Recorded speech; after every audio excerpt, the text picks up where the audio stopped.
यहाँ पे थोड़ा हीट फेंकता है। आपने दे दिया बल्ब, भाई ये कौन सा समझदारी की बात होती है बताओ। भाई 125 सीसी हो कि 100 सीसी हो, भाई ले जाना है पहाड़ों पर। अब मैं जैसे ही इसको स्विच करूँगा पेट्रोल के लिए, अब देखना है तुरंत गायब हो जाएगा। ये गायब हो गया। ये इतना चीप क्वालिटी का है ना। Hello friend, welcome back to my YouTube channel. I hope कि आप लोग ब्लॉग्स एंजॉय कर रहे होंगे। सो गाइस, मेरा नाम है दीपक और आप देख रहे हैं दिल्ली के मांझी। सो गाइस, आज मैं जो ब्लॉग लाया हूँ वो आपके लिए बहुत ज़्यादा हेल्पफुल रहेगी। मेरे भाई बंधु है, वो CNG बाइक लेने जा रहे हैं, फ्रीडम 125 सीसी। तो उसके बारे में मैं बताने वाला हूँ, डिसएडवांटेज बताऊँगा जो कि आपके लिए बहुत ज़्यादा हेल्पफुल रहेगी। सो गाइस, 2025 में फ्रीडम 125 सीसी परचेस करना चाहिए कि नहीं करना चाहिए, उस बारे में आपको इस ब्लॉग में सारा इन्फॉर्मेशन मिल जाएगा, जो कि वीडियो आप पूरा देखिएगा। और चलो इस वीडियो को शुरू करते हैं। इंजन की बात किया जाए, आपको 4 स्टॉक एयर कूल्ड इंजन मिल जाता है, जो कि पावर प्रोड्यूस करती है 9.5 PS की पावर जनरेट करती है and 9.7 newton metre torque generate करती है। और कहीं ना कहीं इनिशियल में मैं थोड़ा बहुत जब थ्रोटल देता हूँ उस टाइम पे मुझे थोड़ा पावर लैग फील होता है, जो कि मुझे खास पसंद नहीं है पावर के मामले में।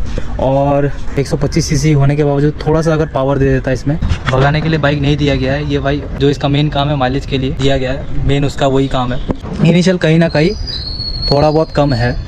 और वही सेम चीज़ आपको अगर स्प्लेंडर, अगर इसके टक्कर में स्प्लेंडर देखा जाए, इसके मुकाबले वो थोड़ा ज़्यादा क्विक है। हालांकि 4 गियर उसमें है, 5 गियर है उसमें, 4 गियर है, तो भी कहीं ना कहीं उसका इनिशियल इससे ज़्यादा है। और सबसे पहले आ जाती है भाई इस बाइक में बिल्ड क्वालिटी के ऊपर आ जाता है। तो बिल्ड क्वालिटी बहुत ज़्यादा बेकार कहूँगा। बजाज ने जो इस बाइक को निकाला है, बिल्ड क्वालिटी थोड़ा सही देना चाहिए था। जैसे कि आप देख सकते हैं, मैं इसका चाबी निकालता हूँ, यह चाबी इधर है। एक फ्यूल टैंक का जो ये ढक्कन है, देखो ये जो है, ये इतना चीप क्वालिटी का है ना, मैं आपको बता नहीं सकता। आप जब पकड़ोगे तब पता चलेगा। देखो कैमरे में इतना हिल रहा है, ठीक है।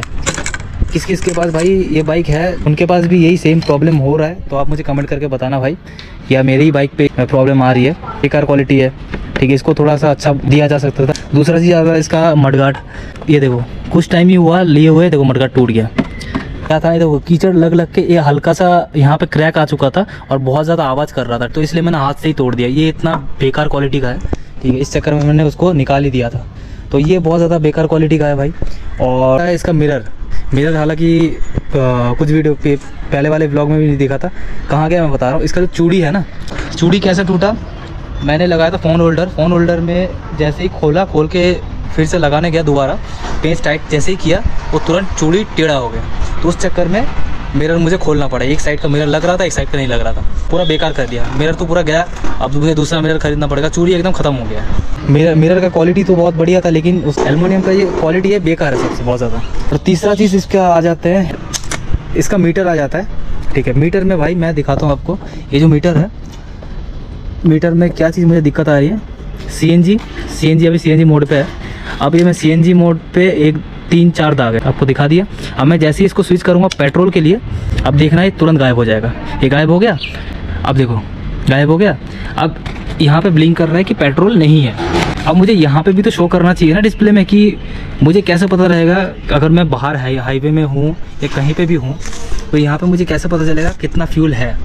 अब मैं इसको टैंक खोल के मैं अगर चेक कराऊँगा ना, साइड से दिखता भी नहीं है। देखो मैं आपको, ये देखो साइड से दिखता भी नहीं, एकदम नीचे चला जाएगा ना तो दिखेगा भी नहीं कितना है कितना नहीं है, हल्का हल्का दिख रहा है। टॉर्च मार के देखना पड़ेगा। ये मुझे बहुत ज़्यादा डिसएडवांटेज लगा, मुझे कहीं ना कहीं देना चाहिए था।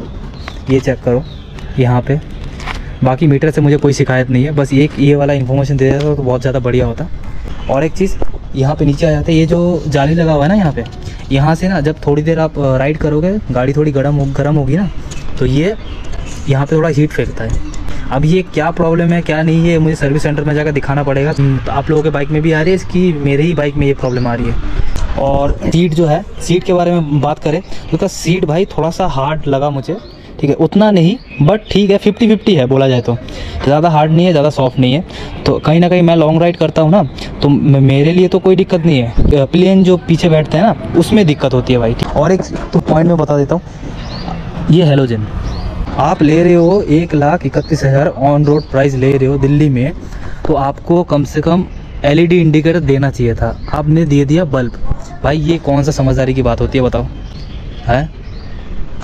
आप खुद सोचो ना, ये जो चीज़ है इसको कम से कम LED तो देना चाहिए था। इससे जो सस्ता है एक्सट्रीम 125 भाई, उसमें भी LED इंडिकेटर आ रहा है, जो कि 1,20,000 का समथिंग आ रहा है शायद। ये उससे 11 लाख महंगी है।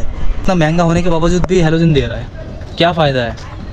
11,000 खर्च करने के बाद क्या फ़ायदा है इसका, बताओ। मैं लुक के बारे में मैं नहीं बोल रहा, लेकिन मैं इसके बारे में बोल रहा हूँ। लुक अपने अपने ऊपर है। और एक चीज़ भाई, इतना पैसा देने के बाद भी मुझे डिस्क ब्रेक मिल रहा है, लेकिन मुझे ABS नहीं मिल रहा। हालांकि इसके कंपैरिजन में 125 सीसी में अदर्स बाइक देखा जाए 125 सीसी में ABS दिया हुआ है, लेकिन इसमें नहीं दिया है, जबकि ये उनसे 10-11 हज़ार 15 हज़ार रुपये महंगी है। उसके बावजूद भी इसमें ABS नहीं दिया है। कम से कम इसमें फ्रंट ABS दे देते यार, तो चल जाता काम। बाकी इसका जो CNG का जो सिलेंडर है वो 2 kg की आती है, और पेट्रोल जो है वो भी 2 लीटर की आती है। कहीं ना कहीं भाई पेट्रोल जो है वो आपको कम से कम 3 लीटर या 4 लीटर देना चाहिए था, जो कि मेरे हिसाब से बहुत ज़्यादा हेल्पफुल रहता। क्योंकि भाई आपको अगर कहीं पे भी मान लो बाई चांस आप पहाड़ों पे गए, पहाड़ों में CNG तो मिलने से रही नहीं, तो वहाँ पे फ्यूल काम करेगी, है ना, पेट्रोल काम करेगी। तो वहाँ पे मैं जैसे फेस किया, जैसे इस हिसाब से वहाँ पे 2 लीटर की टैंक कोई काम नहीं आता। ठीक है, आपको पता ही है, हम जो बाइकर्स हैं भाई वो उनके अंदर क्रेज़ होता ही है भाई, 125 सीसी हो कि 100 सीसी हो भाई, ले जाना है पहाड़ों पे, तो वही सीन है। तो ये थोड़ा सा अगर अपग्रेड कर देते तो बहुत बढ़िया होता। तो 2 लीटर की टैंक पे क्या ही होती है। हाँ, बजाज वालों ने सिटी राइड के लिए ही ये बाइक बनाई है, लेकिन हम जैसे बंदे क्या करते हैं, पहाड़ों पे लेके चले जाते हैं। तो कहीं ना कहीं थोड़ा सा हम लोगों के लिए प्रॉब्लम हो सकता है। क्यों? क्योंकि भाई अगर CNG जब CNG ख़त्म हो जाएगी पेट्रोल पे यूज़ करके, पेट्रोल अगर ख़त्म हो जाएगी क्या करेंगे, है ना। मुझे तो बहुत ज़्यादा प्रॉब्लम फेस करना पड़ा। अगर आप लोग भी कहीं इस बाइक को लेके इधर पहाड़ों पे आसपास कहीं 200-250 या 300 किलोमीटर राइड से गए हो पहाड़ों पे लेके, तो आप मुझे बताना कमेंट पे कि कैसे परफॉर्म किया, और आपको भी फेस करना पड़ा CNG का और पेट्रोल का, तो भी मुझे कमेंट करके बताना। तो ये चीज़ है, मुझे भी बहुत ज़्यादा दिक्कत हुई, परेशानी हुई, जो कि नहीं होनी चाहिए थी। तो अगर 1-2 लीटर फ्यूल टैंक अगर और थोड़ा बड़ा दे देता तो उतना ज़्यादा प्रॉब्लम फेस करने नहीं मिलता। आप बताओ कमेंट करके इस बाइक के ऊपर क्या राय है आपकी, जो कि मुझे प्रॉब्लम फेस करने के लिए मिली, इसलिए मैंने आपको शेयर किया। आपको क्या क्या प्रॉब्लम फेस करने के लिए मिला वो भी मुझे कमेंट करके बता सकते हो। और ब्लॉग को यहीं पे एंड करते हैं। अगर आपको और वीडियोस चाहिए इस बाइक के ऊपर तो मैं लाता रहूँगा। Stay tune. थोड़ा सा डिले हो रहा है वीडियो, थोड़ा सा ब्लॉगिंग थोड़ा डिले हो रहा है, थोड़ा लेट आ रहा है ब्लॉग, क्योंकि भाई मैं काम वाला बंदा हूँ, तो मुझे भी काम करना पड़ता है, टाइम नहीं मिलता। संडे को मिलता है, उस टाइम पे मैं ब्लॉगिंग करता हूँ और आप लोगों के लिए अच्छे अच्छे ब्लॉग लाता हूँ। चलो वीडियो को कर दो लाइक, शेयर, कमेंट और एक सब्सक्राइब कर दो प्यारा सा। ब्लॉग को एंड करते हैं यहीं पे। बाय।